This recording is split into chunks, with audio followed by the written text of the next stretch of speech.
Good afternoon, dear friends.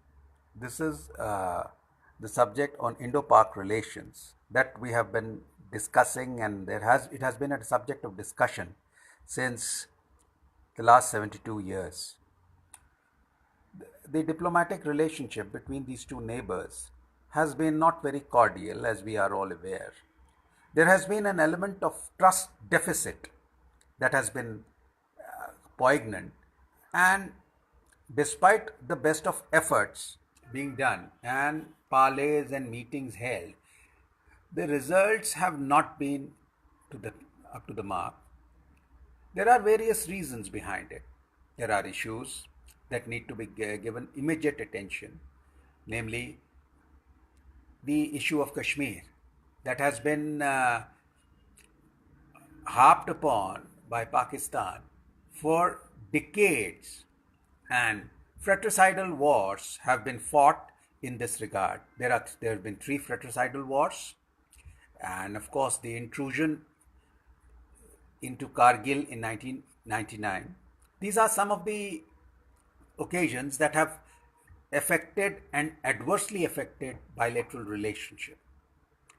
We are on either sides trying, we say so that we have been trying and putting in our best and we want peace. However, the ground reality has been very, very different. Each side has been blaming the other for having disturbed peace in their country. Pakistan's involvement in Kashmir, whereas Pakistan blames India for their involvement in Balochistan and Northwest Frontier Province. The real truth has always remained hidden from the common man, be it an Indian or a Pakistani. And the real truth is that so far the entire matrix of Indo-Pak relationship has been based on this antipathy, distrust, and above all, that a kind of a feeling that each side would like to damage the other side and enjoy a sadistic pleasure.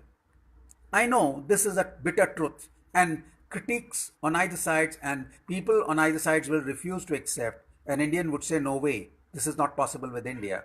And Pakistanis would say, no, the Pakistanis are not of those types. But the fact remains, there are hawks on either sides. Hence, the doves who really want peace are really not able to do anything substantial because their hold, their presence is quite low as compared to the hawks. But there remains a silver lining. Moreover, during the last 72 years, 71, 72 years since independence, people have been, people on either sides have begun to realize during the last 71 years that this cannot continue for long.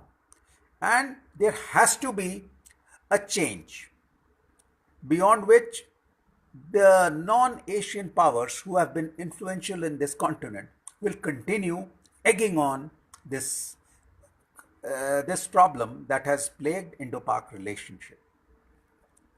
The initiative is required, and this is to be a joint initiative, setting aside and neutralizing or sequestrating the effect of the hawks who have been occupying the power corridors and have tried to hold back any positive effort done by the governments on either sides. Indo-Pak relationship has a tremendous future as far as economic relationship is concerned. There is a lot that Pakistan and India can trade. There is a lot where India can help Pakistan in setting up their infrastructure. They are, as a nation, Pakistan has been dependent on China.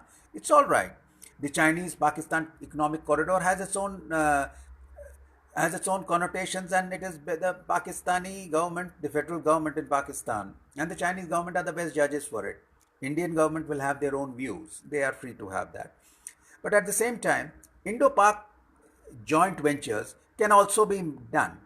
And for this, the government of Pakistan as well as the government of India, must take the necessary initiatives. Agriculture, dairy farming and dairy products, joint irrigation projects, besides projects like desert irrigation, are some of the initial or primary sectors where India and Pakistan can work together. They can, and this effort done will bring in the desired peace, understanding, and trust between the two neighbors that has been missing since the last 71 years. That's all. Jai Hind.